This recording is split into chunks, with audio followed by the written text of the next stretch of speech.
ये बड़ा आश्चर्य लोगों को हो रहा है। ये कैसी भूमि है और वो कैसे लोग हैं जिनके अंदर ये सेवा भाव, निस्वार्थी सेवा। ये कोई लोभ लालच में नहीं करते, ये कोई मान सम्मान के लिए नहीं आए, ये कोई मजदूरी पैसा सामान लेने नहीं आए। इनकी सेवा निस्वार्थ, केवल आदेश का पालन करते हैं। तो ये तो लाभ इनको है, क्योंकि आदेश पालन करना ही ये सर्वोपरि आज्ञा है।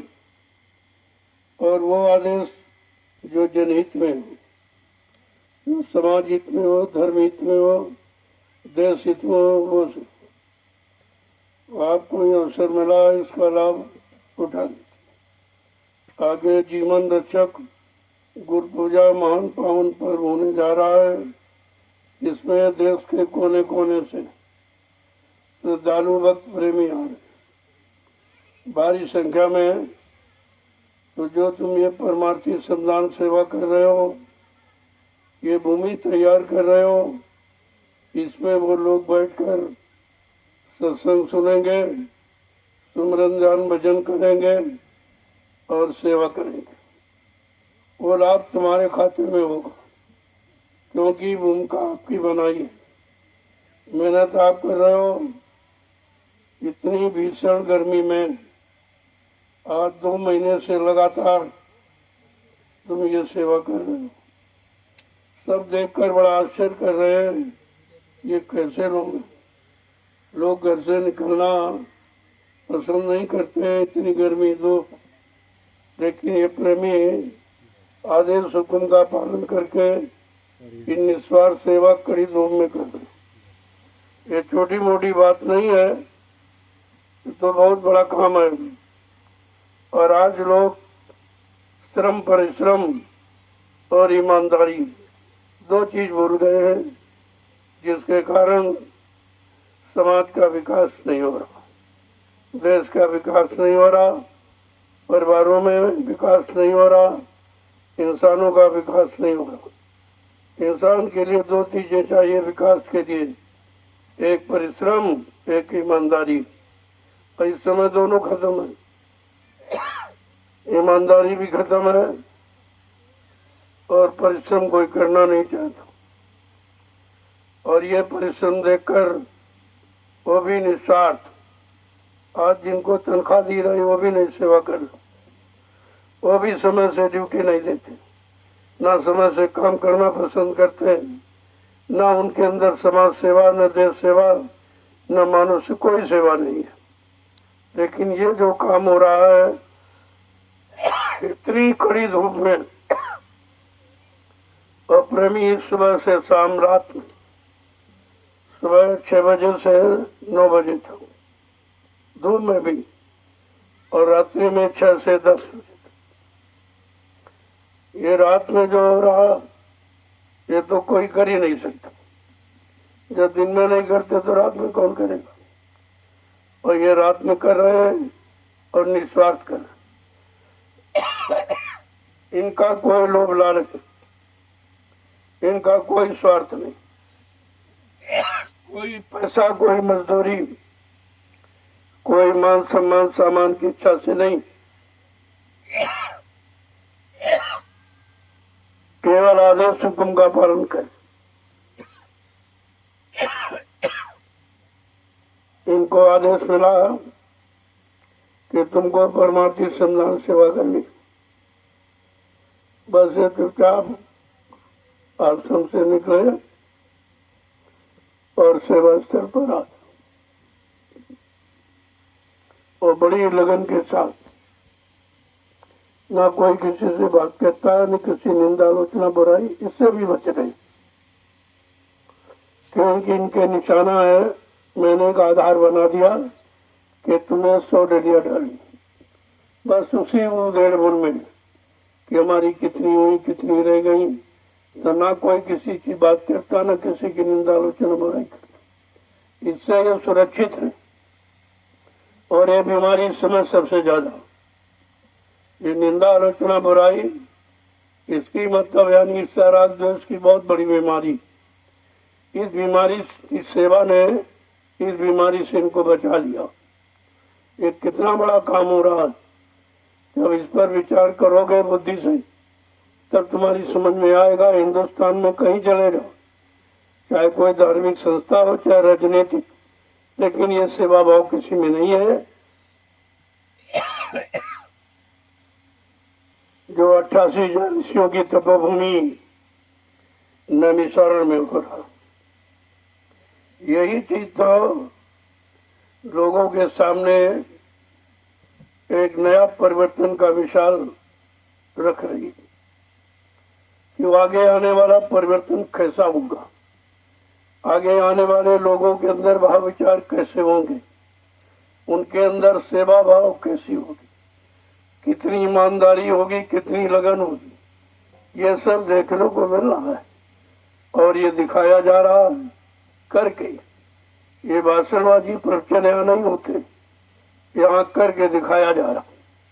यही भाव अगर देशवासियों के अंदर आ जाए तब देश का विकास संभव है। ये कहने से विकास नहीं होगा, उसके भाव विचार लोगों के अंदर आने चाहिए। भाव विचार कब आए?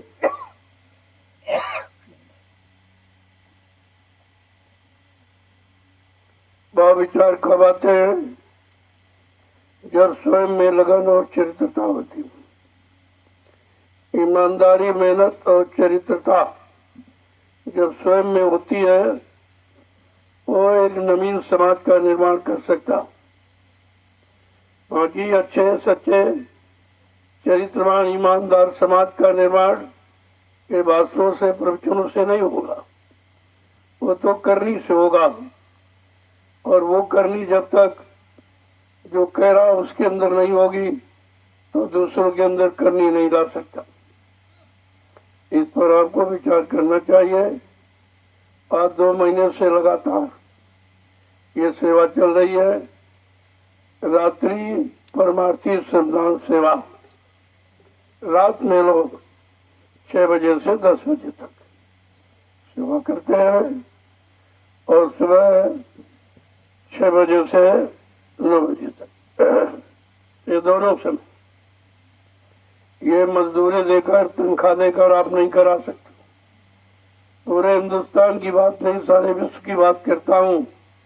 कोई भी तनख्वाह पैसा वेतन देकर भी इस तरह की सेवा नहीं करा सकता जो आज ये नैमिषारण्य की पावन पवित्र भूमि पर किया जा रहा।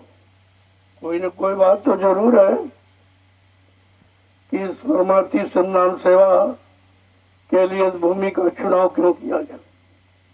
क्योंकि 88,000 ऋषियों की तपोभूमि है। विश्व में आप कहीं चले जाओ, इतनी बड़ी संख्या ऋषि मुनियों की कहीं पर नहीं जहाँ पर यह तपस्या की गई। यह है तपोभूमि, लेकिन इसकी जानकारी किसी किसी को। वैसे तो यहाँ तमाम गांव बस गए, तमाम शहर कस्बे बस गए, लेकिन 88,000 ऋषियों ने जो तपस्या की उसका मतलब तो कुछ नहीं निकला। वो तपोभूमि का मतलब कोई नहीं जानता। वो तो महात्माओं को मालूम है। जब संत महात्मा आएंगे तो आपको ऋषि मुनियों की तपोभूमि का लाभ बताएंगे कि उस भूमि का लाभ किसको मिलेगा। वैसे गोस्वामी जी महाराज ने रामचरितमानस के उत्तरकांड में स्पष्ट लिख दिया कि तीर्थवर नैमिष विख्याता अति पुनीत साधक सुखदाता। ये तीर्थों का महातीर्थ है नैमिषारण्य, अति पावन पवित्र है। इस भूमि का लाभ किसको मिलेगा? जब इस भूमि पर किसी संत के साधक आएंगे और नाम की साधना करेंगे, उनको इस भूमि का लाभ मिलेगा। अब नाम की साधना कैसी की जाए? तो जंगल हो गया, तो उस जंगल को समतल बनाया जा रहा, उबड़ खाबड़ भूमि को बराबर किया जा रहा। वो जबरदस्ती नहीं, मोल खरीद के प्रेमियों को पैसा देकर जिनकी जमीन है उनको उचित उनके मांगने के अनुसार उनको पैसा देकर ये जमीन में लेता हूँ, मैं दान नहीं लेता हूँ, जबरदस्ती नहीं लेता, पैसा देकर के। और वो किसी ने कि इस भूमि पर कुछ होना है, वो होना है जो दुनिया में कहीं नहीं होगा। उसका समय आ गया, उसी को कहते हैं परिवर्तन। और परिवर्तन किसी की समझ में आने वाला है नहीं। स्वार्थी, लोभी, लालची, मानी, अभिमानी, गुमानी, इनके अंदर यह भाव नहीं आएगा कि परिवर्तन किसे कहते हैं। परिवर्तन होगा, इसे कोई रोक नहीं सकता। उसी परिवर्तन के लिए प्लेटफॉर्म तैयार किया जा रहा। सर्वप्रथम तो जमीन चाहिए, क्योंकि परिवर्तन का आधार भूमि है। और वो भूमि जो 88,000 ऋषियों के द्वारा तपस्या की गई भूमि, इस पर तपस्या हुई है, इस पर चोरी डकैती का बलात्कार नहीं हुआ, ये तपोभूमि है। इसलिए इसका समय से चुनाव किया गया है और इस भूमि की तैयारी हो रही। धीरे धीरे सबकी समझ में आ जाएगा। आप देखते रहिए किस तरह से समय कर्मठ बदलता और तुम्हें मजबूर कर देगा।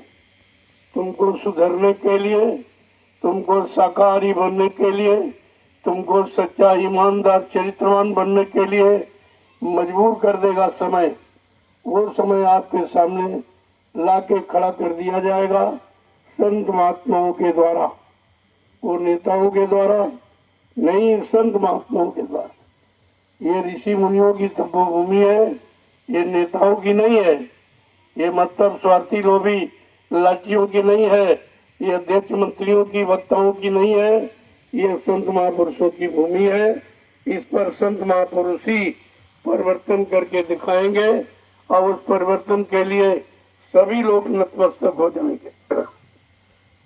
क्योंकि वो परिवर्तन एक जाति के लिए नहीं, एक धर्म के लिए नहीं, एक देश के लिए नहीं, सर्वदेशी, सर्वहितैषी और समदर्शी और दूरदर्शी ये परिवर्तन होगा, जिसके बारे में अभी आप कुछ नहीं जानते हो। लेकिन मैं बराबर इशारा करता रहता हूँ, समय समय पर वो परिवर्तन अजीबोगरीब होगा, जो आज तक इस धरती पर कभी नहीं हुआ और किसी ने करके दिखाया नहीं। वो परिवर्तन आपके सामने आके खड़ा हो जाएगा, तब जन जन सुख सुख और शांति का अनुभव करेगा। ऐसे सुख शांति चुनाव से नहीं आना। मैंने 24 के चुनाव के लिए मना किया था, प्रार्थना की थी कि मतलब राजा और प्रजा दोनों से प्रार्थना की कि समय ये चुनाव के लिए अच्छा नहीं है। देश की माली हालत इतनी अच्छी नहीं है, देश पर इतना कर्जा है, उसका तो ब्याज तक तुमने दिया नहीं है। और चुनाव कराओगे तो 70 अरब रुपए फिर खर्च हो जाएगा। ये बैलेंस इतना बढ़ जाएगा जिसको कोई पूरा नहीं कर पाएगा, तो राजा और प्रजा दोनों में खलबली मच जाएगी। आपने उस बात को समझा नहीं, हंसी मजाक में दिया। देख लीजिए सामने स्थिति बनती चली जा रही।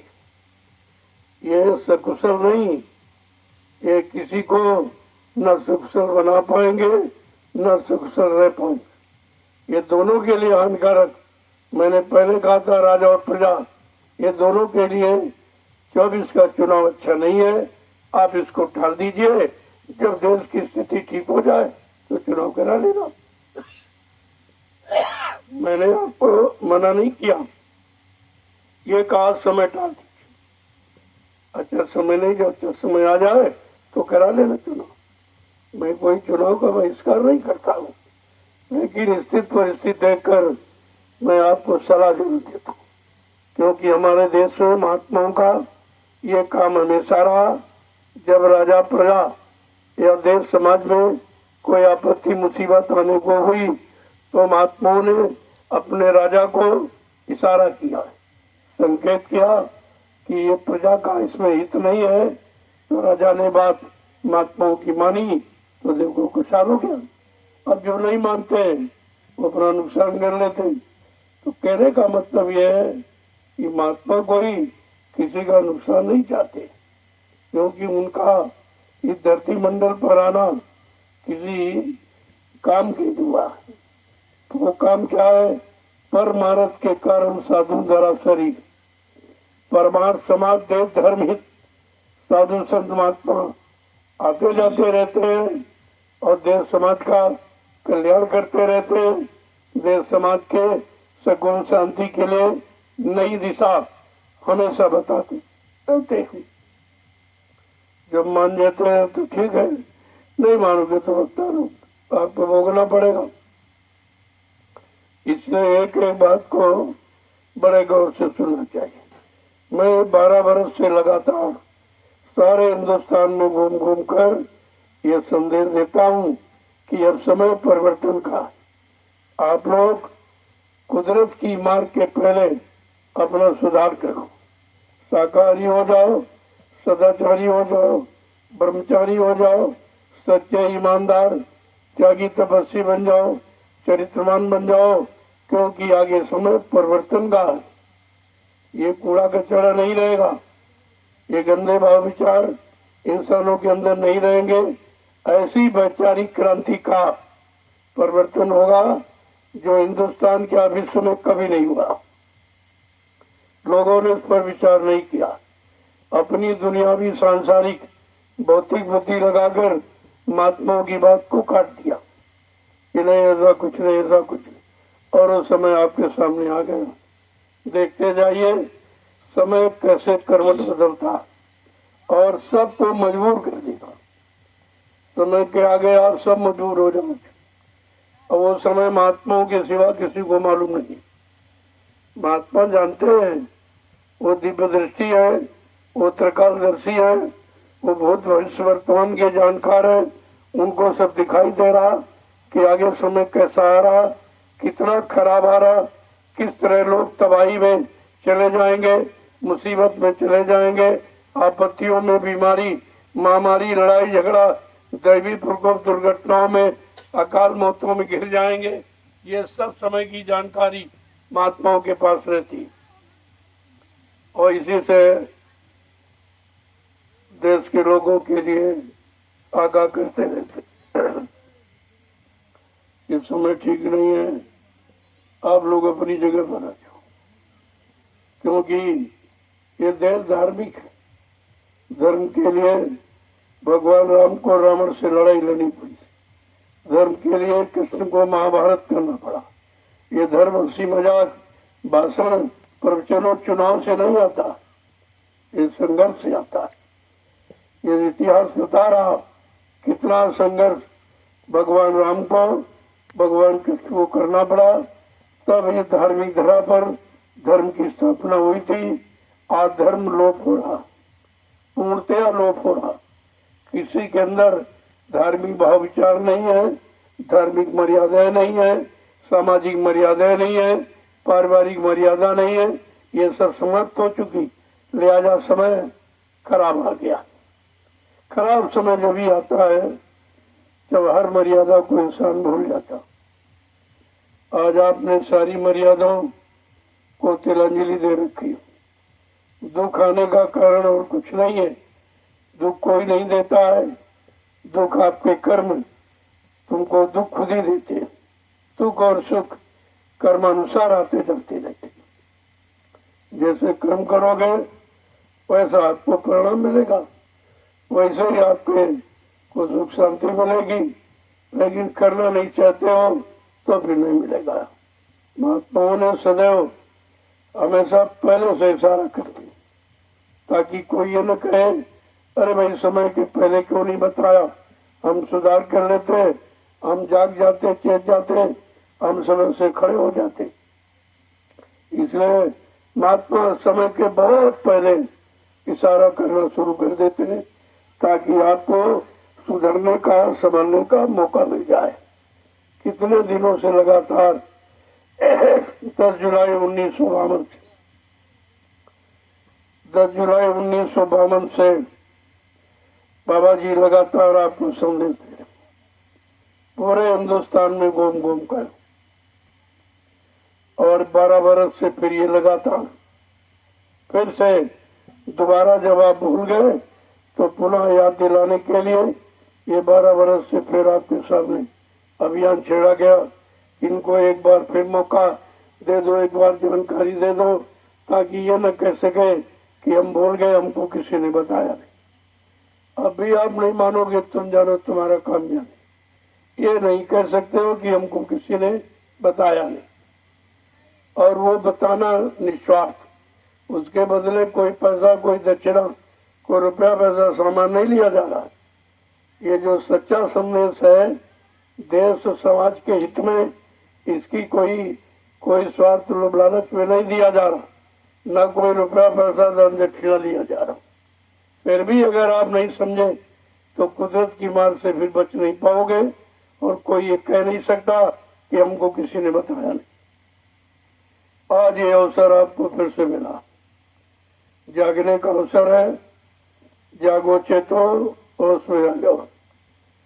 इस जमीन का चुनाव क्यों किया गया? जो जमीन किसी के बस की नहीं, ये जंगल किसी के बस का नहीं, इसको साफ करा। सरकार भी हार गई, वो भी नहीं कर पाई, और आज वो जंगल को साफ कराया जा, और उबड़ खाबड़ जमीन को लेवल में किया जा रहा। अरे भाई, जमीनें लेना तो अच्छी जमीन लिया जाती, ये क्यों लिया जाता? ये भी बात आप नहीं सोच पाए। इसको पैसा खर्च करना है तो अच्छी जमीन खरीदेगा। तो ये कोई जमीन खेती बाड़ी के लिए नहीं, ये धार्मिक व्यवस्था के लिए। इस समाज की व्यवस्था, देश की व्यवस्था का संचालन कहाँ से होगा? लखनऊ दिल्ली से तो हो नहीं पाया। जहाँ आपने बनाया वहां से तो कुछ नहीं हुआ। परेशानी, मुसीबत, आपत्ति, लड़ाई झगड़ा, देवीपुर को दुर्घटना, अकाल मौत के सिवा कुछ आपके हाथ नहीं लगा। लखनऊ और दिल्ली से तो कुछ नहीं हुआ। ये पावन पवित्र भूमि से होगा। इस पर भी आपको विचार करना चाहिए। इस भूमि पर किसी की नजर नहीं पड़ी, न किसी प्रधानमंत्री मुख्यमंत्री की, और न किसी मतलब यानी महात्मा की इस भूमि पर नजर पड़ी नहीं, जो 88,000 ऋषियों की तपोभूमि।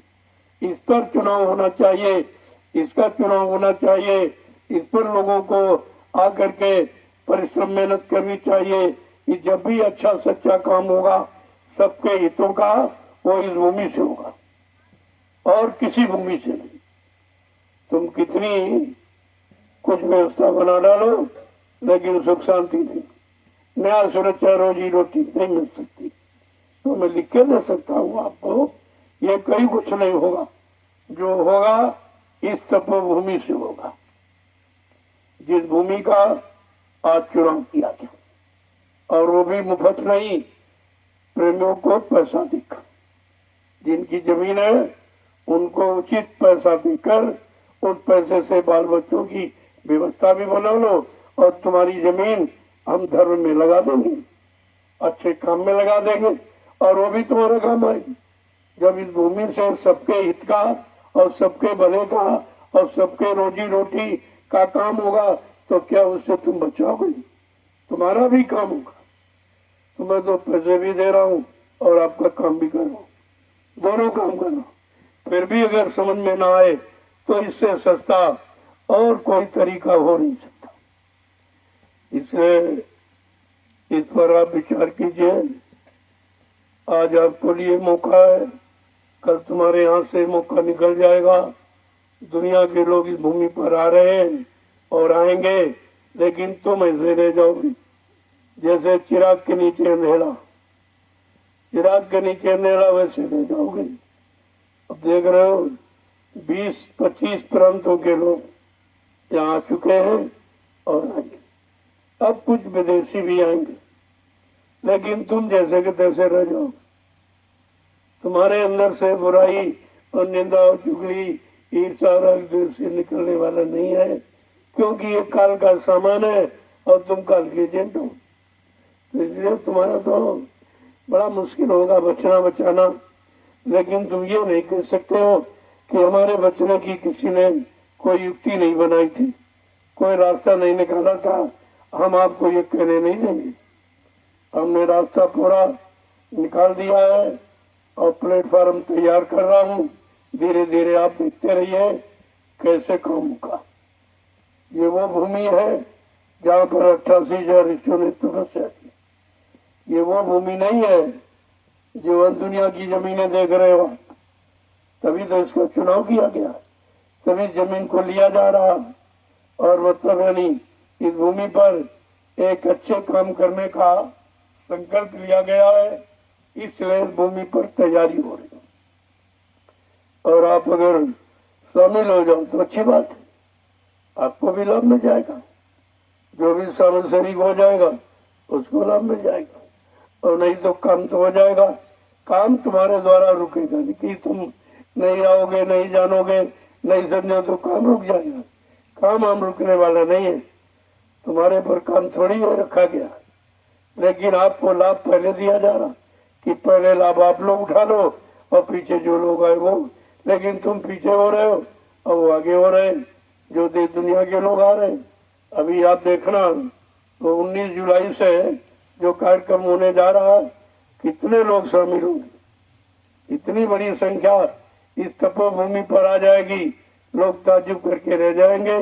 ये तो शहर कस्बों में भी इकट्ठे नहीं हो पाए जितने जंगल में आ गए। वो जंगल नहीं है, वो तपोभूमि है। तपोभूमि उनको बुला रही, तपोभूमि में आकर्षण है कि सबको अपनी तरफ खींच रही। जिनमें धर्म के अंकुर है, सच्चाई ईमानदारी जिनमें है, वो धीरे धीरे सब खींचे चले आ रहे। और आपको भी सोचना चाहिए। इसलिए समय की रफ्तार को देखिए आप, कितनी तेजी से समय भाग रहा, और तुम समय का पीछा नहीं कर पाओगे। वो आगे निकल रहा है और तुम पीछे में नहीं चल पा रहे हो। अगर समय के आगे तो चल ही नहीं सकते हो, अगर पीछे चलने लगो तब भी समय का लाभ मिल जाए। तुम पीछे भी नहीं चल पा रहे। अपने आप को ये देखो तुम कितने बुद्धिमान हो कि समय के पीछे नहीं चल पा रहे। आगे तो चल ही नहीं सकते हो, वो तो सामर्थ्य शक्ति आप में है नहीं, लेकिन तुम पीछे भी नहीं चल पा रहे हो, ये समझिए पहले। तो फिर लाभ कैसे मिलेगा? अरे जब पीछे चलोगे तभी तो पीछे पीछे लाभ आपको मिलेगा, और पीछे में नहीं चल पा रहे हो तो लाभ से वंचित हो रहे हो। तो इसलिए एक एक वचन को बड़ी सावधानी के साथ सुनिए। ये किताबों में छपा नहीं मिलेगा, ये हजार बाजार में ये बिकने वाली शिक्षा नहीं है। ये संत महापुरुषों का शोध है, उनकी सोच है, जो उन्होंने एक नवीनतम व्यवस्था के लिए ये सोच के तैयार किया जा रहा कि चलो एक बार सबको सुख शांति दे दी जाए, सबको न्याय सुरक्षा मिल जाए, सबको रोजी रोटी मिल जाए, महंगाई गरीबी खत्म हो जाए, बेरोजगारी समाप्त हो जाए, लड़ाई झगड़े चले जाए, सब लोग पारस्परिक प्रेम प्यार मोहब्बत में एक दूसरे के पास बैठे उठे, एक दूसरे के कामा में वो व्यवस्था तैयार की जा रही जिस व्यवस्था की आप कामना करते हो। व्यवस्था तो वही बनाई जा रही, लेकिन अब आप समझ नहीं पा रहे हो। जय गुरुदेव, जय गुरुदेव। जितनी लगन के साथ तुम ये सेवा कर रहे हो, ये लगन तुम्हारी बेकार नहीं जाएगी। एक एक सेकंड की कीमत आपको मिलेगी, ये व्यर्थ नहीं जाने वाली, क्योंकि तुम अपने लिए नहीं करते हो, अपने बाल बच्चों के लिए नहीं करते हो, तुम्हारा कोई निजी स्वार्थ लोभ लालच नहीं है। इसलिए इसका एक एक सेकंड कितना महत्वपूर्ण है, वो लाभ तुम्हारे खाते में आने वाला है। इसीलिए आपको ये परिश्रम का समय दिया गया है। ये परिश्रम कर लो, मेहनत कर लो, ईमानदारी के साथ रहना सीख जाओ, काम करना सीख जाओ, एक दूसरे से प्रेम प्यार मोहब्बत सच्चाई ईमानदारी चरित्रता के साथ करो।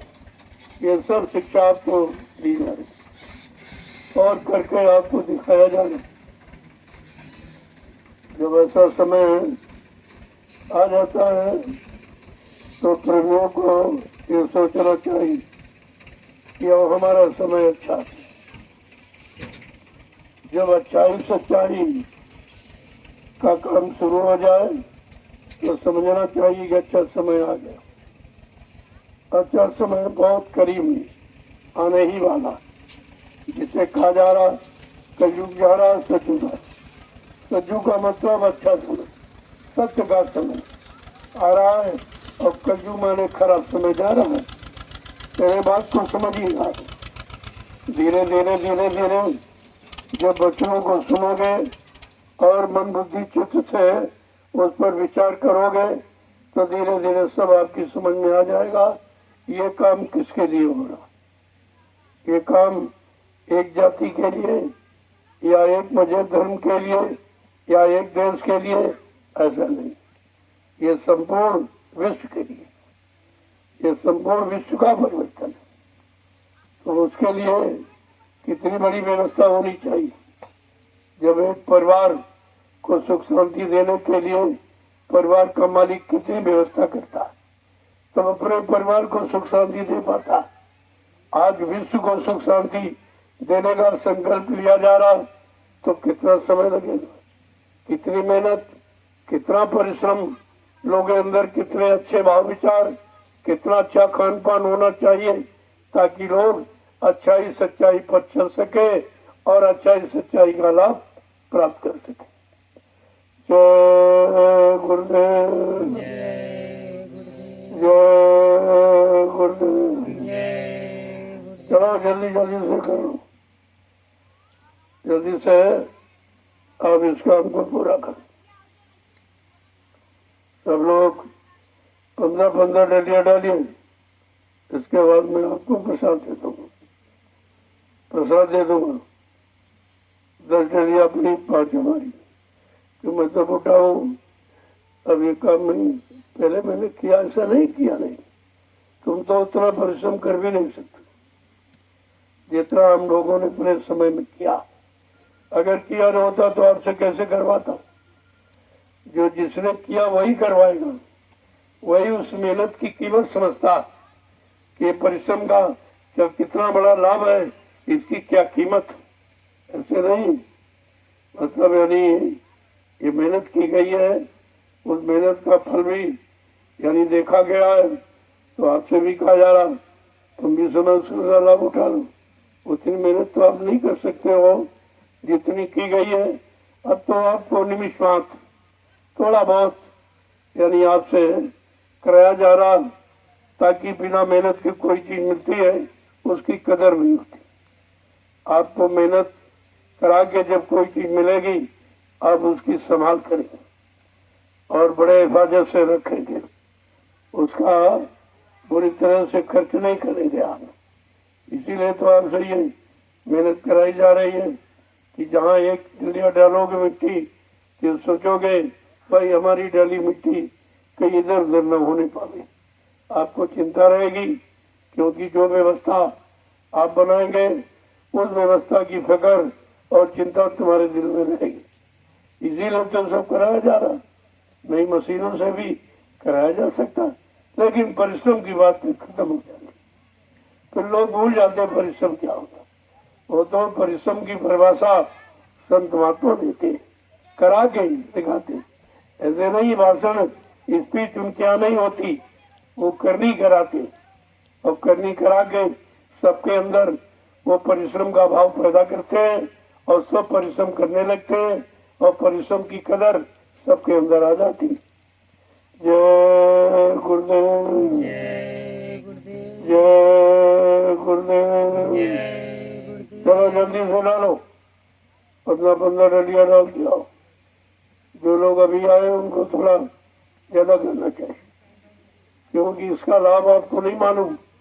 एक डलिया पर एक माला स्वीकार, एक डलिया का लाभ एक माला के बराबर।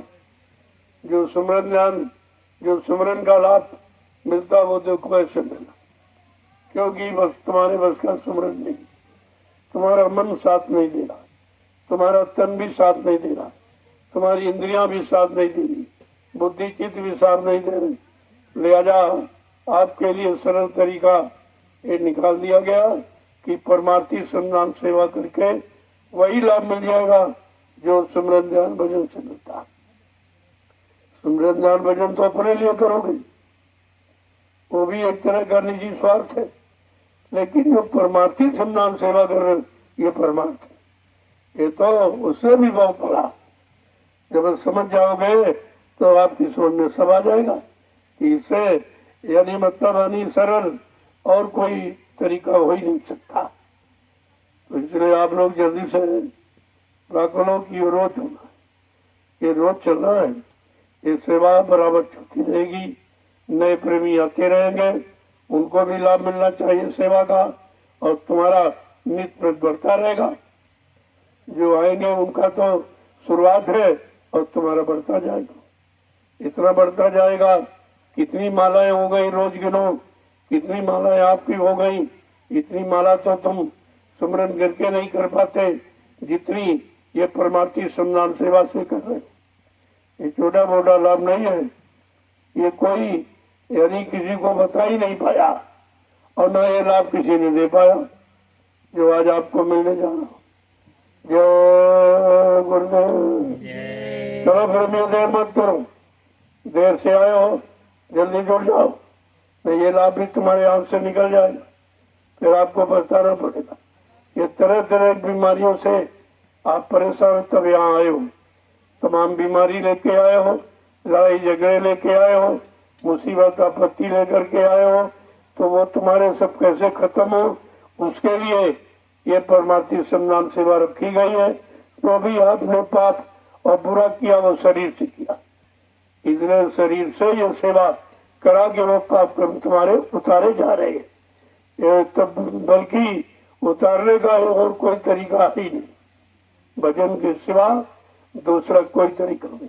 जो भी थोड़ा बहुत भजन करो वो तुम्हारा सुरक्षित बच रहा, और ये सेवा से तुम्हारे पाप कर्म उतर जाएंगे, तो भजन का भी तुम्हारी पूंजी बच जाए और ये काम भी तुम्हारा हो जाए। ये दोनों तरह का है। जय गुरुदेव।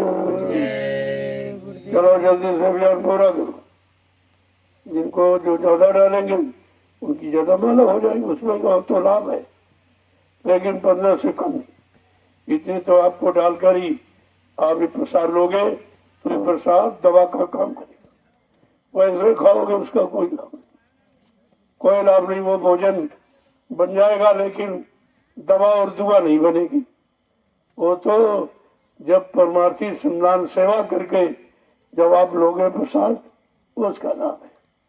वो प्रसाद आपकी तरह तरह बीमारी परेशानी को हटा देगा, कम कर देगा, भूत प्रेतों से निजात दिला देगा।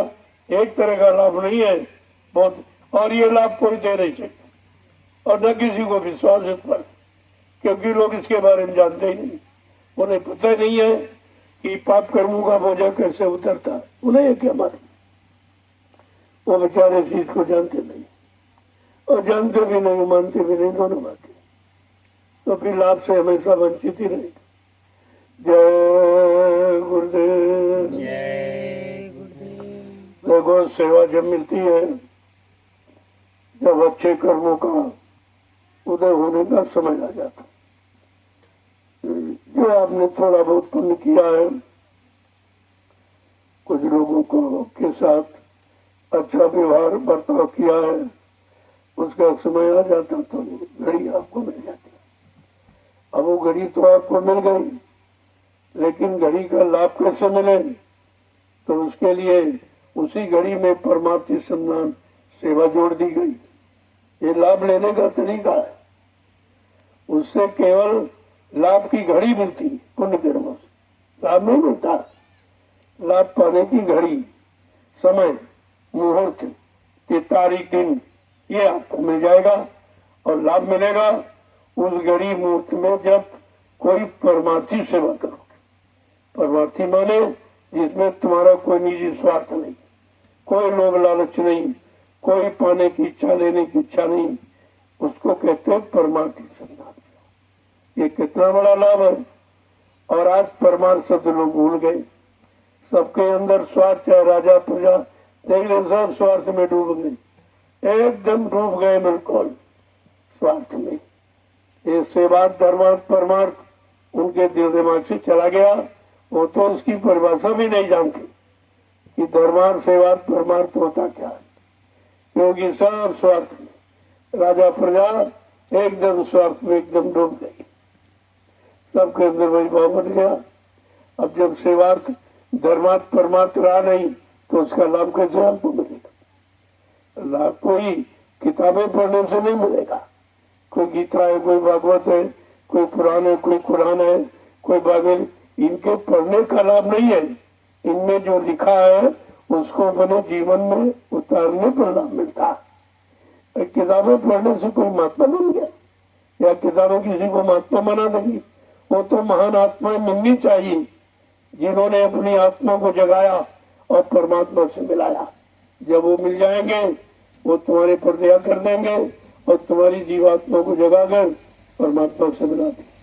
वो काम उनका है, ऐसे वैसे नहीं कुछ। अब आप लोग जल्दी से ये परमार्थी रात्रि संदान सेवा पूरी करो और उसका महाप्रसाद ले लो, क्योंकि आपने मेहनत की है, परिश्रम की हो तो शारीरिक लाभ तो आपको मिलेगा। जितना पसीना निकलेगा उतनी बीमारी कम हो जाएगी, उतनी बीमारी खत्म हो जाएगी, उतना खून आपका साफ हो जाएगा। इसलिए और कितनी बड़ी तपस्या है। ऐसी वर्ष में आप परेशान थे तो चलो भाई थोड़ा सा प्रार्थना कर दी गई कि थोड़ा इसको ठंडा कर दो, तो देखो बारिश हुई। कुदरत ने आपकी फरियाद सुन ली और आपको ठंडक दे दी, पानी बरसा दी। ये सब महात्माओं के ऊपर होता है। वो जब जैसा चाहे कुदरत से आपका काम करा देंगे, लेकिन जब तुम उनकी बात मानोगे, उनके अनुसार अपने जीवन को चलाओगे तब। नहीं ऐसे वो बोलने वाले भी नहीं, वो कुछ सब देखते हैं, सब सुनते हैं, लेकिन कहते कुछ कहेंगे जब तुम उनका कहना मानोगे। ऐसे वो कुछ नहीं करेंगे। जय गुरुदेव, जय गुरुदेव, जय गुरुदेव, जय गुरुदेव, जोर से बोलो, जय गुरुदेव, सब मिल बोलो, जय गुरुदेव, बोलना होगा, जय गुरुदेव, अभी से बोलो, जय गुरुदेव, दुख दर्द हरेंगे, जय गुरुदेव, सब कष्ट मिटेंगे, जय गुरुदेव, सुख शांति भी देंगे, जय गुरुदेव, सबके दाता, जय गुरुदेव, सबके मालिक, जय गुरुदेव, प्रेम से बोलो, जय गुरुदेव। ये नाम नहीं इंसान का, यह नाम है प्रभु का, ये काम नहीं इंसान का। यह काम है प्रभु तो का। आप रात्रि परमार्थी संदान सेवा कर रहे इंसानों की बस की बात। आज इंसान इसको बिल्कुल भूल चुका है। ये किसी की बस की बात नहीं है जो आप कर रहे हो। और भी रात्रि में लोग दिन में परिश्रम नहीं करते। इतनी कड़ी धूप उमस गर्मी में कोई नहीं करता और तुम रात दिन दोनों समय कर रहे हो। ये छोटी मोटी बात।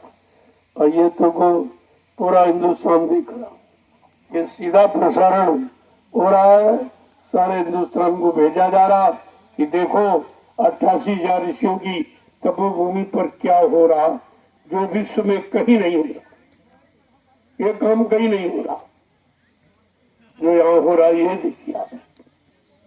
और आप नहीं देख पाए, लेकिन आपको सब देखा है कैसे लोग हैं, इनमें गुरुभक्ति कैसी है, गुरु आदेश का पालन करने वाले ये कैसे लोग हैं और किस तरह से अपने आप को न्यौछावर किए हुए और कुछ नहीं देखते, न गर्मी न सर्दी न धूप न वार वर्षा न पानी, कुछ नहीं।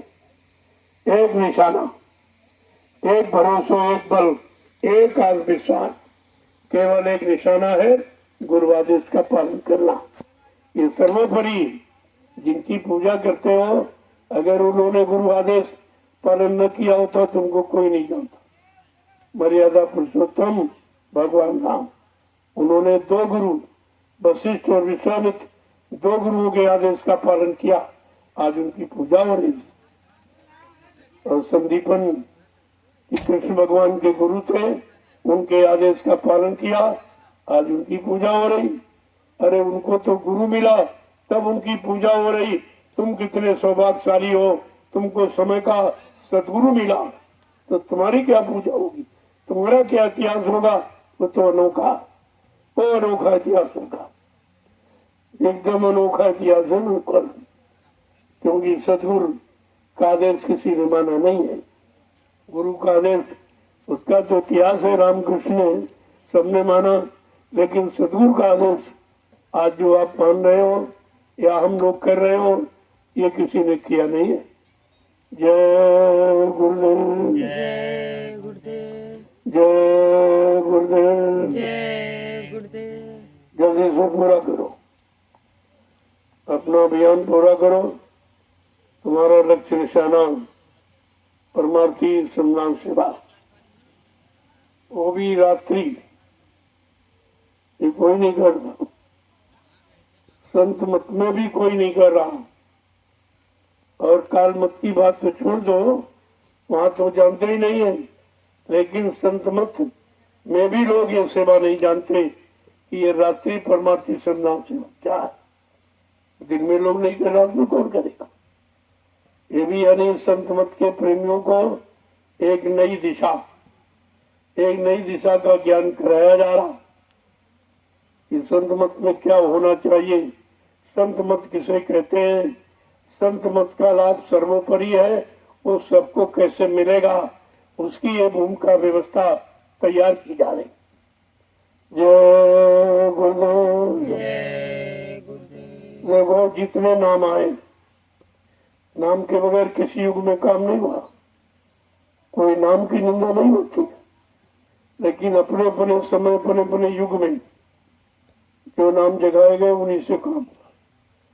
सतयुग में योगियों ने हरि नाम जगाया था, उससे काम किया। जो लोग माने उनका काम हुआ। प्रहलाद दुर्गा हुआ देखा, और त्रेता आया तो ऋषि मुनियों ने राम नाम जगाया। उनका आदेश जो माने, उनके अनुसार जो चले आदर्शों पर, उनका काम हो गया। फिर युग बदला, यानी मतलब द्वापर आ गया तो कृष्ण नाम जगाया गया। तो कृष्ण नाम के अनुसार जो चले, कृष्ण नाम को माना, उनके आदेश का पालन किया, उनका काम हो गया। आज तो प्रेमियों सतयुग देता द्वापर है नहीं, आज तो कलयुग है। तो कलयुग का भी नाम आपको मिलना चाहिए। जब हर युग की परंपरा है, हर युग का सिद्धांत है कि नाम के द्वारा काम हुआ जीवों का, तो आज कलयुग के जीवों का के लिए भी कलयुग का कोई नाम होना चाहिए, और वो जगाया जाए वो नाम काम करेगा। एक किताबों से पढ़ लिया या किसी के मुंह से सुन लिया वो काम नहीं करेगा, जगाया जाए। इसीलिए कलयुग के जगाया। जय गुरुदेव नाम के बारे में जो कहा जा रहा वो किसी नाम के बारे में नहीं है। हरि नाम था सतयुग में, लेकिन हरि नाम से ये नहीं कहा गया कि जब तुम हरि नाम लोगे, हरि ने नहीं कहा मैं तुमको मिलूंगा। और त्रेता में सीताराम ने कभी नहीं कहा जब सीताराम नाम लोगे मैं तुमको मिलूंगा। द्वापर में ये कृष्ण नाम ने नहीं कहा जब कृष्ण नाम लोगे मैं तुमको मिलूंगा। लेकिन कलयुग में आपसे स्पष्ट वादा किया जा रहा कि जब तुम जय गुरुदेव नाम लोगे मैं तुमको मिलूंगा और मैं तुम्हारा काम करूंगा। शंका किस बात की। ये ऐसा नाम जो किसी युग में नहीं था, और ये नाम पूरा काम करने का वादा करता। जो किसी युग में वादा नहीं, उन्होंने किया काम, लेकिन वादा नहीं किया। वादा तो कर रहा आज ये नाम, आज ये नाम वादा कर रहा कलयुग के जीवों से कि जब तुम्हारा काम कोई न करे, किसी नाम से तुम्हारा काम न हो, तो तुम दो सब तरफ से हार जाओ, आशाएं खत्म हो जाएं, तो कहा बच्चा तुम जय गुरुदेव नाम लेना, मैं तुमको मिलूंगा, मैं तुम्हारी मदद करूंगा। शंका किस बात की, ये स्पष्ट है। जय गुरुदेव। चलो फिर अभियान जल्दी अपना अभियान पूरा करो और आ जाओ। ये काम करोगे तो कर्मों का बोझा उतरेगा। ऐसे सीताराम राधे से हमसे नहीं उतरेगा, कहने से नहीं, करने से। कुछ करो जो शरीर से किया, इस शरीर से मेहनत परिश्रम करो, वो परिश्रम मेहनत जो सबके ही थी। अपने हित में, अपने स्वार्थ लोभ लालच के लिए नहीं, सबके लिए, सबका लाभ है। यहाँ जो भी आप कर रहे हैं उसमें सबका लाभ, संपूर्ण जनमानस का लाभ है इसमें, क्योंकि काम किसी एक जाति के लिए, एक धर्म के लिए, एक देश के लिए नहीं, ये सारे विश्व के लिए। ये प्लेटफार्म जो तैयार हो रहा 88,000 ऋषियों की तपोभूमि पर, ये सारे विश्व के लिए, सारे विश्व को सुख शांति देने के लिए। कहा विश्व को सुख शांति कौन देगा? कहते जय गुरुदेव नाम। जय गुरुदेव नाम किसका? कहते प्रभु का। ये आदमी इंसान, ये आत्मा महात्मा का नाम नहीं है, प्रभु का नाम। और सारी सत्ता प्रभु की, मृत्यु लोक से लेकर के और जितने बीच के लोग हैं और सबसे ऊपर सतलोक, वहां तक पूरी सत्ता ये प्रभु की है। आज वो प्रभु, सत्ताधारी प्रभु स्वतः मानव चोला धारण करके मृत्यु लोक मंडल पर आ गया, जीवों के काम के लिए, सारी जीवात्माओं के उद्धार कल्याण के लिए आया।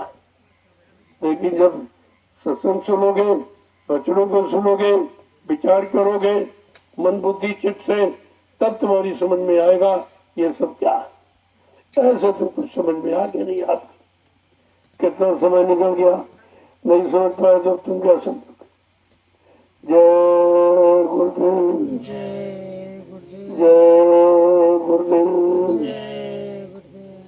जय गुरुदेव नाम किसका? प्रभु का, जय गुरुदेव नाम किसका? प्रभु का।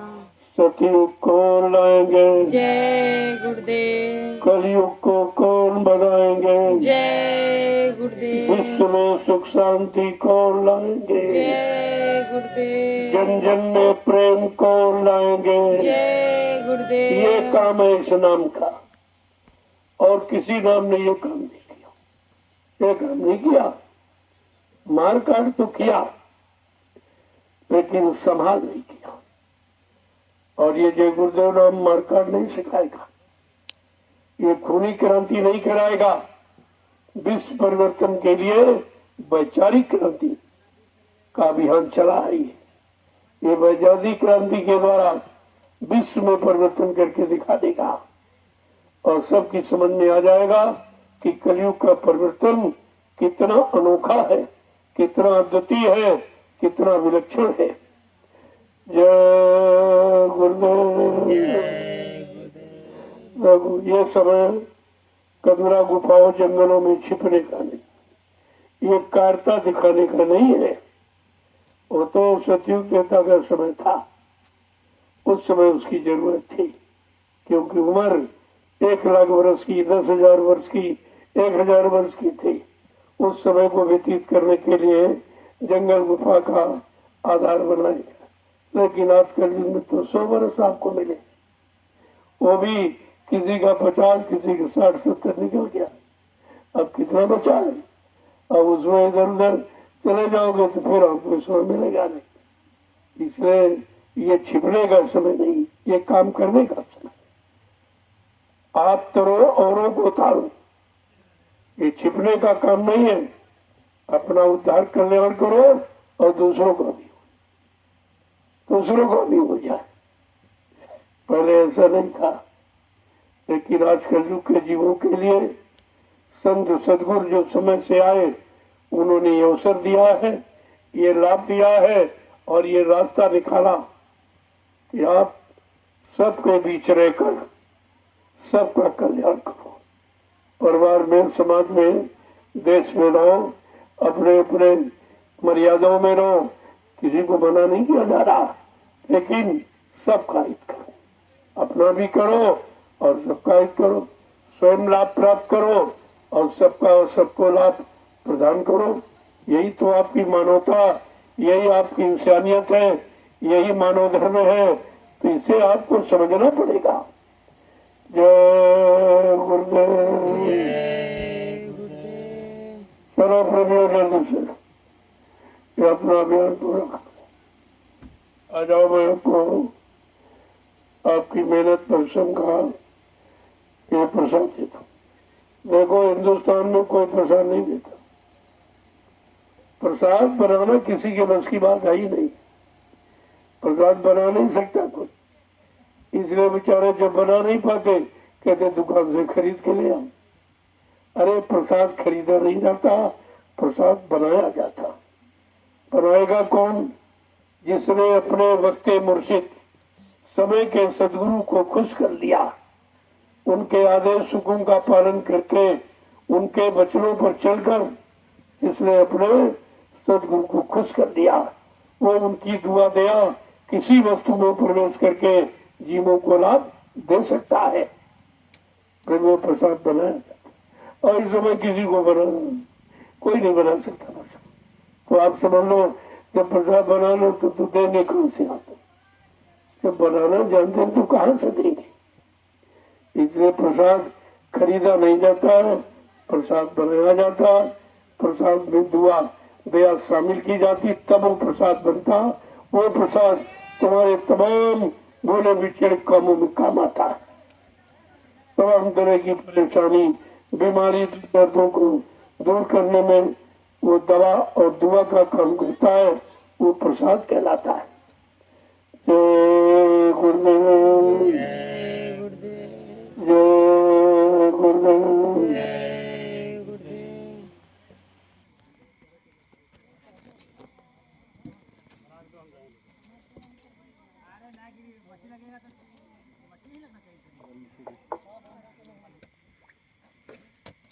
जय गुरुदेव।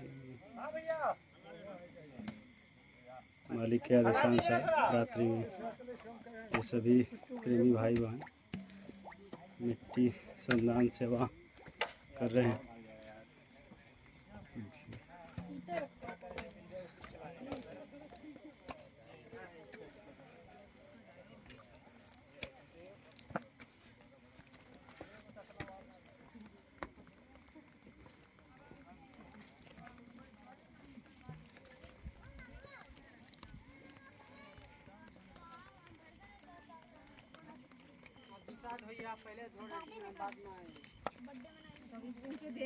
उनको देने रहे थे, वो हमको ले रहे थे।